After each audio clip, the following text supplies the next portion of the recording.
दोस्तों इससे पहले वाली क्लास में मैंने आपको परसेंटेज के बारे में थोड़ा बेसिक से बताया था। तो दोस्तों आज की इस वीडियो में हम परसेंटेज के most important total 10 question solve करेंगे। तो चलिए दोस्तों स्टार्ट करते हैं। देखिए फ्रेंड्स, फर्स्ट क्वेश्चन में पूछा गया है कि आखिर वह कौन सी संख्या है जिसका 52% जो है ना 182 है। तो दोस्तों वो जो संख्या है वो हमें नहीं पता है, तो हम क्या करेंगे, उसको जो है हम x मान लेंगे। अब दोस्तों का या ऑफ का मतलब होता है मल्टीप्लाई। अब 52 यहां पर आप देख रहे हैं ये प्रतिशत में है, तो दोस्तों इसको हम कैसे लिखेंगे। तो देखिए इसको लिखने का तरीका मैं आपको बताता हूं। देखिए प्रतिशत का मतलब ही होता है ऐसी भिन्न में संख्या जिसका अगर हर जो है ना 100 है, मतलब कि जिसका डिनोमिनेटर अगर 100 है, तो इसका मतलब यह है कि वो जो संख्या है वो प्रतिशत में है। तो इसको हम इस तरीके से लिख सकते हैं ना, क्योंकि 52 ये प्रतिशत में है तो इसका डिनोमिनेटर जो है वो 100 है। तो इस तरीके से हम चेंज कर सकते हैं क्वेश्चन को सॉल्व करने के लिए। अब इज इक्वल टू 182 और बटे में एक लिख सकते हैं इस तरीके से। अब इसको दोस्तों हम सॉल्व कर देते हैं, तो इसको इससे मल्टीप्लाई कर दीजिएगा फ्रेंड्स। अब हम इसको इस तरीके से लिख सकते हैं। अब हमें इसे सॉल्व करने के लिए दोस्तों क्या करना होगा, तो दोस्तों मैंने आपको बताया था कोई भी संख्या अगर बराबर की साइड में भाग में है तो इधर जाके ये मल्टीप्लाई में हो जाएगा। तो मल्टीप्लाई में किधर होगा, यहाँ पर नीचे में तो कुछ है नहीं, तो मल्टीप्लाई में ये 100 जो है इस साइड में आकर मल्टीप्लाई हो जाएगा, मतलब इस तरीके से। तो इसीलिए दोस्तों इसको हम बोलते हैं क्रॉस मल्टीप्लाई। चाहे आप क्रॉस मल्टीप्लाई कर दीजिए, बात वही है, मतलब कि यही जो भाग जो इस साइड में भाग हो रहा है इधर जाके मल्टीप्लाई हो जाएगा, तो इसको हम क्रॉस मल्टीप्लाई कर देते हैं। मैंने इसको क्रॉस मल्टीप्लाई कर दिया। अब दोस्तों इसको हम कैसे सॉल्व करेंगे, तो बहुत ही आसान है। देखिए 52 यहां पर मल्टीप्लाई हो रहा है x से, तो अब क्या होगा दोस्तों, हम यहां पर x रखेंगे और देखिए 52 मल्टीप्लाई हो रहा है तो बराबर की साइड में जाकर किस में चेंज हो जाएगा, भाग में हो जाएगा। तो आप इस तरीके से भी लिख सकते हैं, या बटे में करके लिख दीजिए, बटे का मतलब यहाँ पर भाग होता है, तो आप इस तरीके से लिख दीजिए 52। और दोस्तों इसको आप काट दीजिए, x की वैल्यू हमें पता चल जाएगा। देखिए फ्रेंड्स इस तरीके से हम इसको सॉल्व कर लेंगे। देखिए इसको 2 से आप काटेंगे तो यहाँ पर 9100 आएगा बटे में 26। अब इसको दोस्तों आप 2 से काटेंगे तो यहाँ पर हमारा 4550 बटे में 13 आएगा, और इसको 13 से काट दीजिए, 13 कम 13, 13 तिया 39, 3 13 पचे 65 और एक 0, 350। मतलब कि वो जो संख्या है ना जिसका 52% 182 है, वो क्या है 350।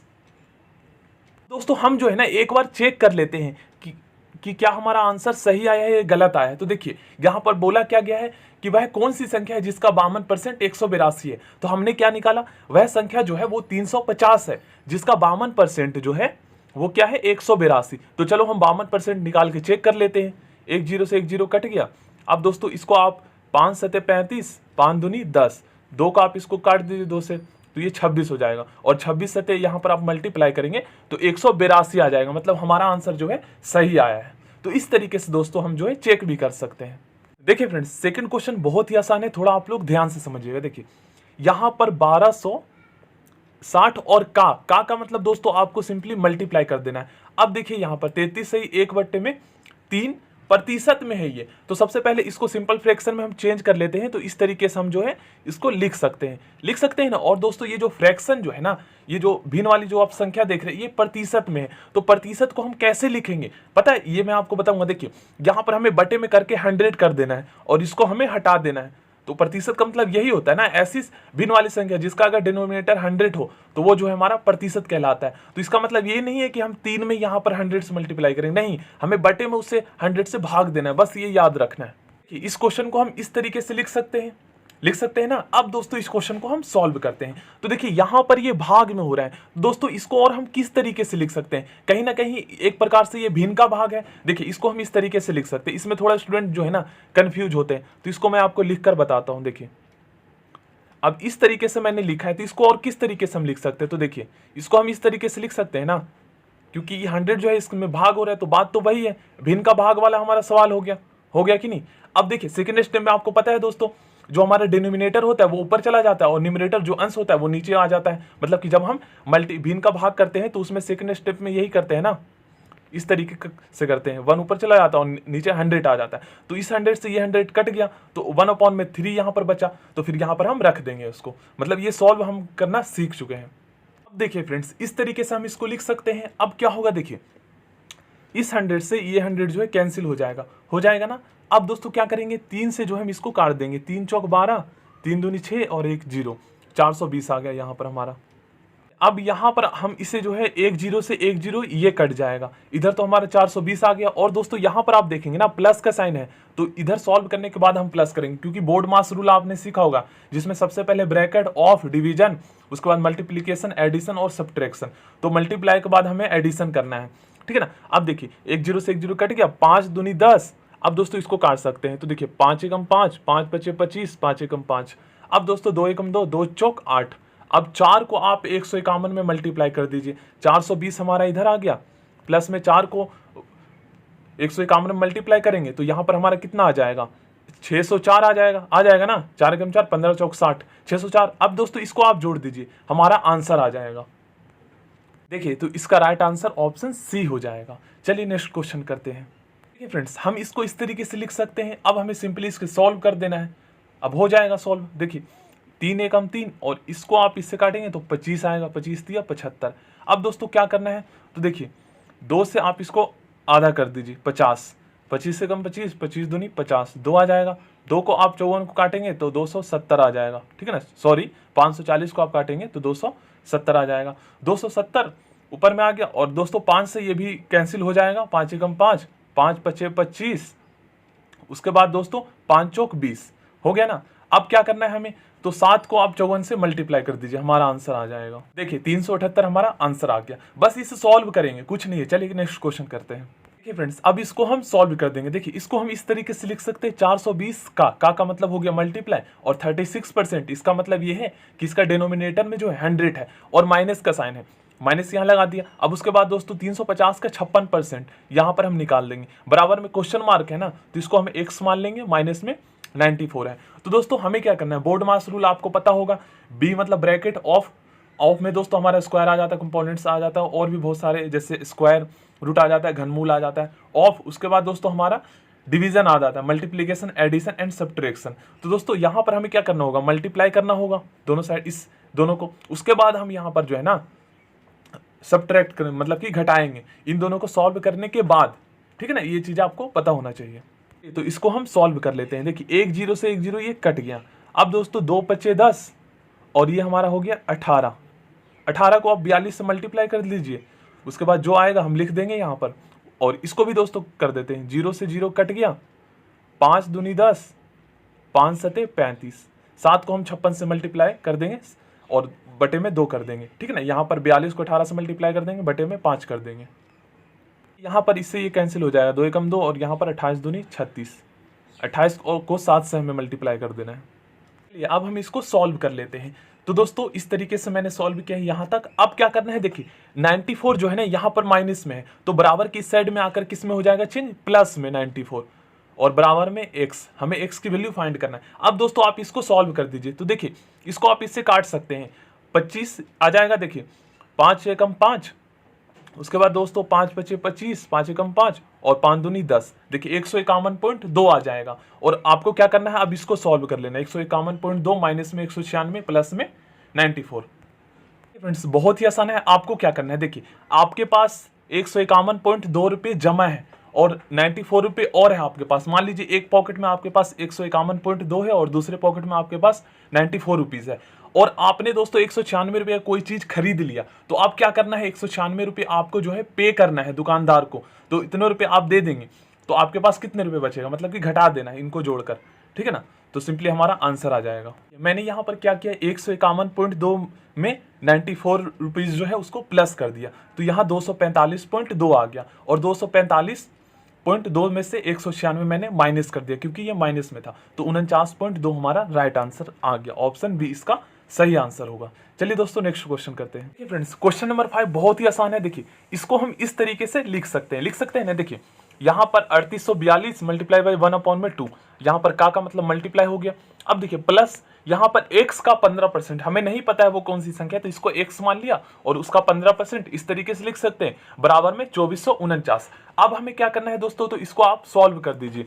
देखिए 5 तिया 15 और नीचे आ जाएगा हमारा 20 आ जाएगा ना। अब दोस्तों इसको आप काटेंगे तो 1900 आ जाएगा, 21 आ जाएगा ना, इस तरीके से। अब हमें क्या करना है दोस्तों, तो 1921 यहीं पे रहने देना है।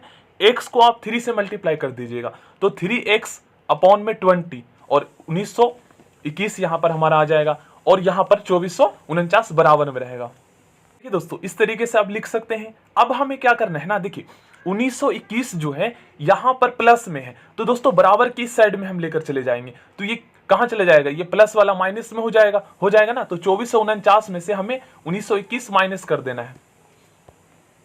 अब हम इसको सॉल्व कर लेते हैं, तो बहुत ही आसान है। चाहे तो दोस्तों आप बराबर के जो है ना सामने सामने से काट भी सकते हैं, या फिर आप क्रॉस मल्टीप्लाई कर दीजिए, उसके बाद सॉल्व करेंगे तो बात वही पड़ेगा। तो हम सामने सामने काट भी सकते हैं। देखिए 3 एकम 3, 3 सते 21, ठीक है ना, 3 सते 21, 3 छीक 18, 176 आ गया। तो x बटे में 20 बराबर में 176 बटे में 1, ठीक है ना, एक नीचे ऐसे ही लिख देते। अब इसको आप क्रॉस मल्टीप्लाई कर दीजिए, x की वैल्यू हमें पता चल जाएगा। देखिए 3520 हमारा आंसर आ गया।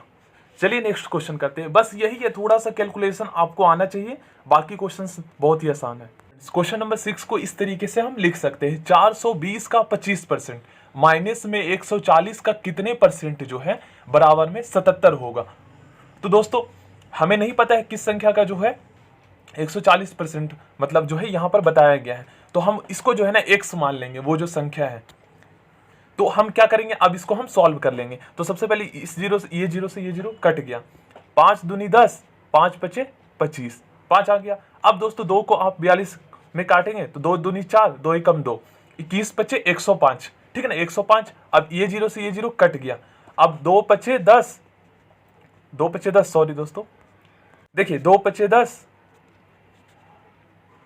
और 2 7 जा 14, यहाँ पर 7 आ गया। तो यहाँ पर क्या आया, 105 आ गया, और यहाँ पर हमारा 7x बटे में 5, 7x बटे में 5, 105 माइनस में 7x बटे में 5 बराबर में 77।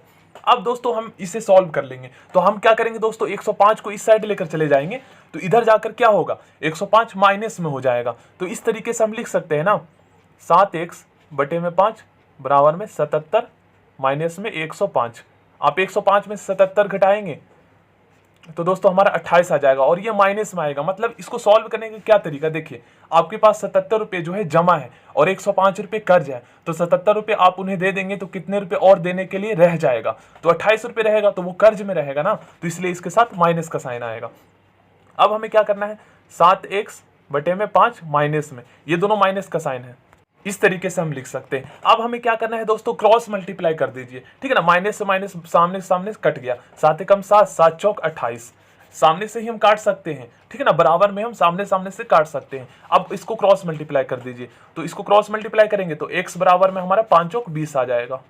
हमारा आंसर आ गया 5 चौक 20। चाहे दोस्तों आप क्रॉस मल्टीप्लाई करने के बाद काटें या पहले ही इसको कैंसिल कर ले, बात वही पड़ेगा। तो इसका राइट आंसर ऑप्शन सी हो जाएगा। चलिए फ्रेंड्स, क्वेश्चन नंबर 7 करते हैं, बहुत ही आसान है।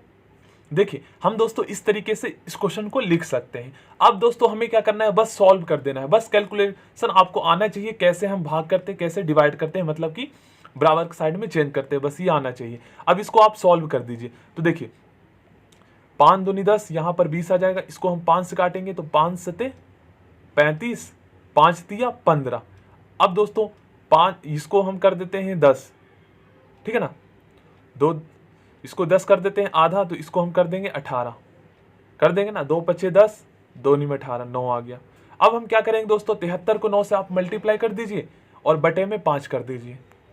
दोस्तों अब हमें क्या करना है, तो आप 73 को 9 से मल्टीप्लाई कर दीजिए, 9 तिया 27 के साथ, 9 से 63, 63 और 2 यहाँ पर हो जाएगा 65, हो जाएगा ना, तो 657 बटे में 5 यहाँ पर आ जाएगा। अब दोस्तों हमें क्या करना है ना, इसको आप इससे काट दीजिए और जो आएगा आप इधर लेकर चले जाइएगा, माइनस कर दीजिएगा, और इसको हम सॉल्व कर लेंगे, ठीक है ना, तो x की वैल्यू हमें पता चल जाएगा। तो हम इसको 5 से काटते हैं तो 5 एकम 5, 5 तिया 15, उसके बाद 5 एकम 5, 5 चौक 20, 131.4 आ रहा है। इसको हम इस साइड में लेकर जाके माइनस कर देंगे क्योंकि इस साइड में प्लस में है, ठीक है ना फ्रेंड्स। अब इसको हम सॉल्व कर लेते हैं। तो 156.69 में से 131.4 अगर आप जो है घटाएंगे तो हमारे यहाँ पर जो आएगा ना वो आएगा 25.29 ये आएगा। और दोस्तों आप इसको इससे मल्टीप्लाई कर लीजिए, ठीक है ना। अब इसको इससे मल्टीप्लाई करेंगे तो 56.2x बटे में 100 आ गया और बराबर में 25.29। अब दोस्तों हमें क्या करना है, इसको क्रॉस मल्टीप्लाई कर लीजिए, सॉल्व हो जाएगा हमारा। अब हम इसको सॉल्व कर लेते हैं। तो यहाँ पर देखेंगे दोस्तों, तो 56.2x जो है ना, यहाँ पर 56.2 जो है x से मल्टीप्लाई हो रहा है, तो इस साइड जाकर किस में चेंज हो जाएगा, इस साइड जाकर वो डिवाइड हो जाएगा, क्योंकि यहाँ पर ये मल्टीप्लाई हो रहा है। देखिए इसको 100 से मल्टीप्लाई किया है तो पॉइंट हट चुका है, 2529 बटे में 56.2। अब इसको आप इससे काटेंगे तो दोस्तों हमारा 45 जो है इसका आंसर आएगा, तो ऑप्शन बी इसका राइट आंसर होगा। ठीक है ना। देखिए पॉइंट हटाकर आप ऊपर में एक जीरो लगा दीजिए, 562 से आप जो है 25,290 में आप जो है भाग कर दीजिए, 45 हमारा राइट